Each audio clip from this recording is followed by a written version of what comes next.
Good day, everybody. Here we are on the Bible in a Year 2021, day 55, and we're looking at Numbers chapters 3 and 4. So we're going to start off with verse 4, and what we're really dealing with today is an understanding of Aaron's place with the priesthood and the establishment of the Levites. So it's the whole worship scene is what we're looking at.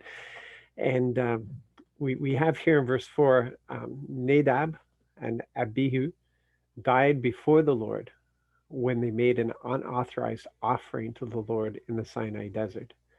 They didn't have any sons.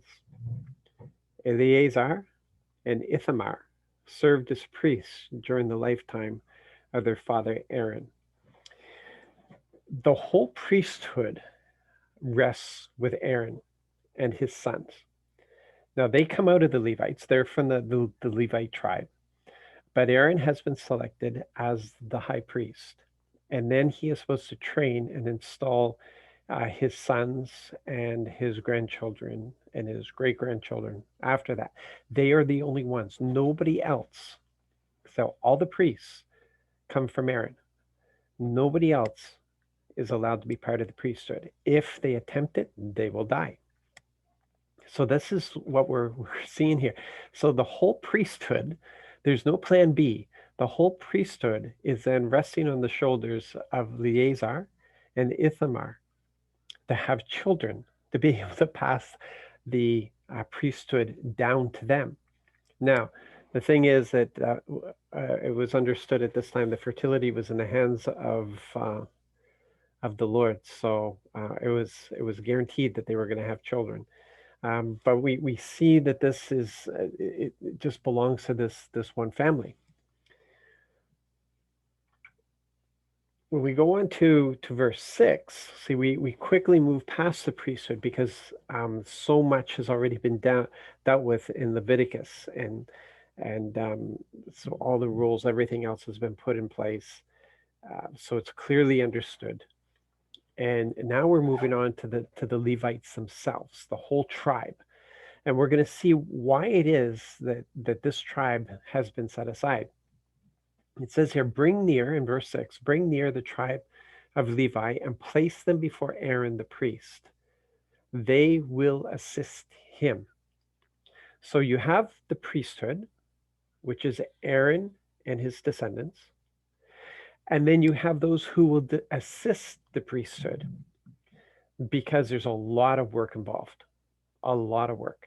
And if you've read ahead and you know after their deportation and they're being brought back, um, the problem was that many of the Levites had prepared themselves to return to duty, but the priests hadn't. So there was some problems there. Um, the priests and the Levites work hand in hand to be able to serve the community, to be able to serve this nation. They represent, the priests represent God to the people and the people to Yahweh. And the Levites assist them in every possible way. They do all the grunt work so that the priests are able to do what they need to do. But the priests are ultimately responsible in all of this. So then in verse 9, we get to see some of the attitude here. You will give the Levites to Aaron and his sons. You will give them, to Aaron and his sons. They have been assigned as a gift to him from the Israelites, a gift to Aaron. Okay, they have been assigned. Yahweh has assigned them as a gift to Aaron. The priests are in charge. The Levites assist them. They're basically there as their servants. Whatever they need, the Levites will do.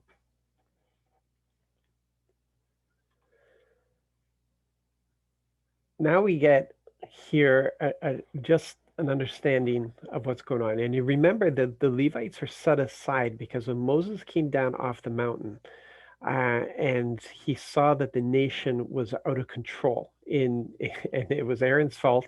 Aaron had given in to their demands and had cast an idol for them, and it was kind of an orgy thing that was going on, and they were dancing all over the place. And we're not given a lot of description. Our imagination could probably fill in some of it, but it wasn't good. Moses looked at them and saw that they were out of control, and he called the who is for the Lord, and the Levites came to him, and he told them to strap on a sword and then go back and forth through the crowd and kill indiscriminately, just kill. And there were a lot of people that were killed, and because the Levites put Yahweh ahead of everything else, they're set aside for this purpose. They show themselves to be loyal. And this is really good because if you remember the curse of Jacob upon Levi was that Levi would be absorbed by the other tribes because of what he and Simeon had done against that Canaanite town. And here the tribe of Levi, before they can be absorbed into the other tribes, basically have redeemed themselves. They stood up and they did this. So now they're being set aside. They're being given. See that they were basically non-existent anymore. They were going to be absorbed. They were just going to disappear. Simeon disappears. Um, but in this moment now, Yahweh has noticed them again, and he takes them, these who were supposed to disappear, and he gives them to Aaron. And there's other things that they fulfilled here. In verse 12 and 13 we read, I claim the Levites from the Israelites. I claim them from the Israelites. So he takes them out of the Israelites in place of all the oldest males who open an Israelite room. Just poetic phrasing there. Who open an Israelite womb. The Levites are mine because all the oldest males are mine. When I killed all the oldest males in the land of Egypt, I reserved for myself all the oldest males in Israel, both humans and animals. They are mine. I am Yahweh. That's how it is. That's simply how it is. He spared them, but in sparing them, they belong to him. But to redeem all the firstborn, he's going to give back those firstborn, and he's going to take the Levites in their place. So this is how this works. He's using them now. He's taking them, and he'll do the same thing. Their cattle will also redeem all the other cattle, all the oldest males. So now we have the Levites who are acting as the redemption of all the oldest males. These Levites who now belong to the Lord have been taken as a gift and been given to Aaron and his descendants to assist them in their duties because they're just too small. They can't fulfill all of this. And now we see the incredible organization, how organized Yahweh is. And we've seen it in the way that he has organized all the offerings and the whole sanctuary, the way that is set up and organized, the way they have to do the offerings. We see it in the way that he has organized the setup of the camp, and now we're seeing it in the way that he is organizing the tasks of the Levites, because there's many tasks. And so this is just an example, just one little part of the greater organization that's going on. But in verses 25 to 26, in the dwelling, the Gershonites were responsible for the meeting tent, the tent with its covering, the screen for the entrance of the meeting tent, the curtains of the courtyard, the screen for the entrance of the courtyard, surrounding the meeting tent, and the altar and its cords, and all these structures. So that's just an example, and it goes through and he assigns different things to different groups, and we get to see the mind of our Creator, and we begin to understand that all of creation is ordered. It's ordered. There's laws that keep things in place. There's even an order of decline. There's an order of death, of things diminishing, of things increasing and things diminishing. There's seasons. There's organized seasons. There's a time to be born. There's a time to grow. There's a time for production. Then there's a time for declining, and eventually a time for death. It's all part of his organization. Everything is organized in all of creation.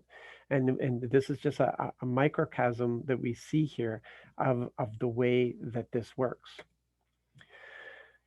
Um, so there weren't enough Levites to go around. So we have this leftovers, and he's not going to leave anybody unredeemed, because then there's no value. If people just get off scot-free, there's no value to the Levites. There's no value to what they represent, and what he has used them to do. And this also speaks of his attitude when Jesus comes to redeem all of us, when he comes to take our place in that place of punishment. He takes our punishment on himself and he redeems us. It's the substitution thing that goes on. We see it here. We see the law of it, if you want to refer to it as a law or the principle of it. But here you go. This is what it's like, that things get redeemed. Jesus came as our redeemer. He came to redeem us. But as a redeemer, he had to take our place. It's not new. We see it here. The Levites took the place of the oldest, and those that were left over, there weren't enough. They're redeemed by money. In verses 46 to 48, to rescue the 273 remaining oldest Israelites over and above the number of Levites, you will receive, speaking to Aaron, you will receive 5 shekels each.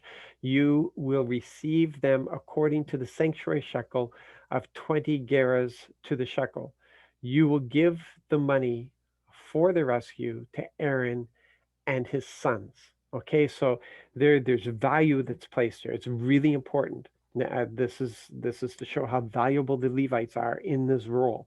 They have to put a monetary value on this. You can appreciate that, I think.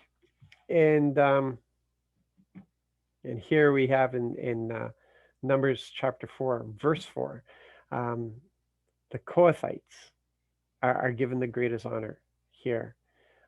These are the responsibilities of the Kohathites in the meeting tent, the most holy things. They have the responsibility for the holiest of the holy of things. Can you imagine the honor that they felt? Now, I want you to understand that in the structure of Yahweh, he is just going to pick some people to carry greater responsibility than others. And we do not grow jealous of that. We stand there, we applaud the Kohathites. We applaud and cheer on those who carry listen. I have friends who have much bigger ministries, and I don't sit in jealousy of that. In fact, I'll lend them whatever support I can in the ministry that they have, and we stand and we applaud, because there's none of this. There's just, I'm responsible for the responsibility that's given to me. This is my responsibility. It's what's been given to me. I have to prove to be faithful in it. My friends may have bigger things for whatever reason. It does not matter. I don't care. They have to be faithful in what has been given to them. That's their burden to carry. Burden isn't the right way, but you know what I mean. That's their responsibility. That's the weight that they have to carry, and I have to carry my own weight. I'm not going to be jealous of them, and they're certainly not going to be jealous of me.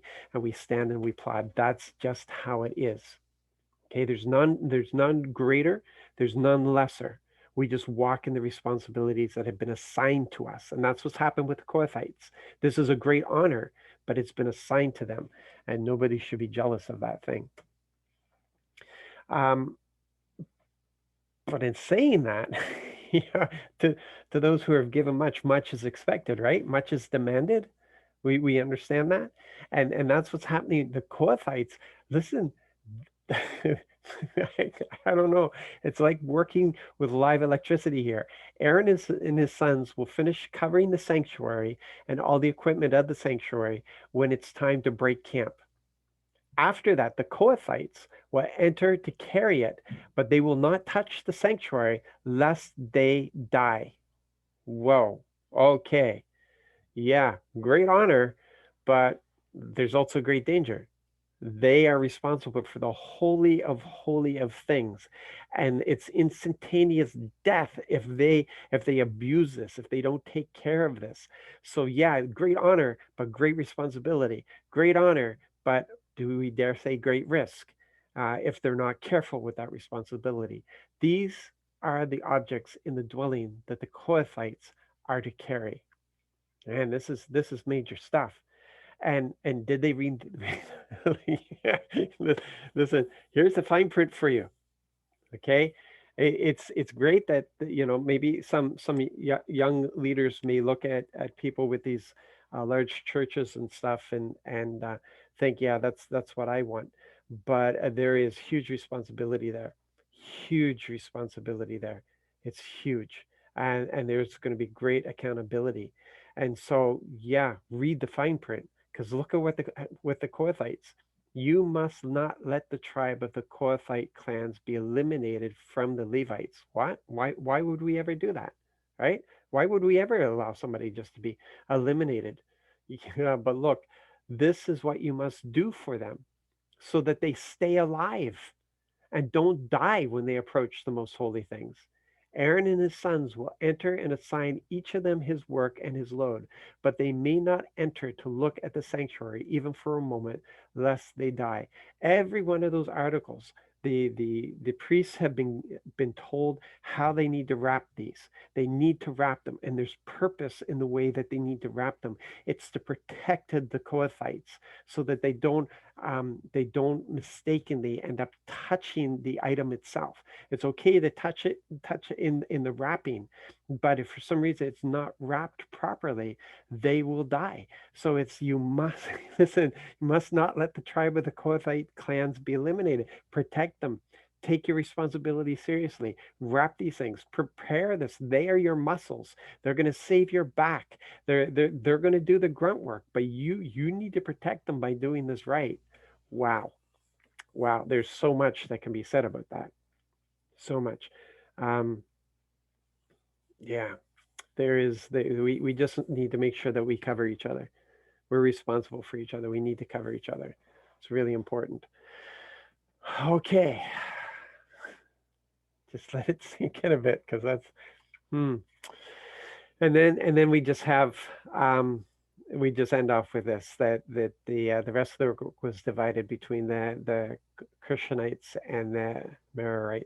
So the one group had the responsibility, had the greater responsibility, the heavier weight of what they needed to carry, and then the others also had responsibility, but didn't have the same consequences, didn't have the same dangers.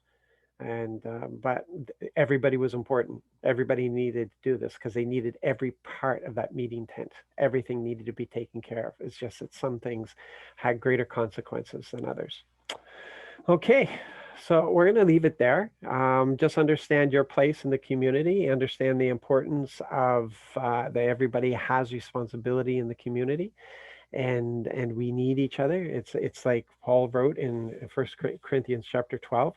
Each of us have been given gifts, and it is for the greater good. It is for the greater good of all of us, and together we work together and we complete the work together. And when it comes to um, where we all fit in, uh, it's like it's all the same to the Lord. You need to understand that. And some will carry a heavier burden because that's what's been assigned to him. And the rest of us can cheer them on and encourage them while we also carry on our tasks, right? Okay, love you guys. So glad that you're going through this, and I pray that you're getting lots out of it. And yeah, have a blessed and wonderful day. And thanks for being on the journey.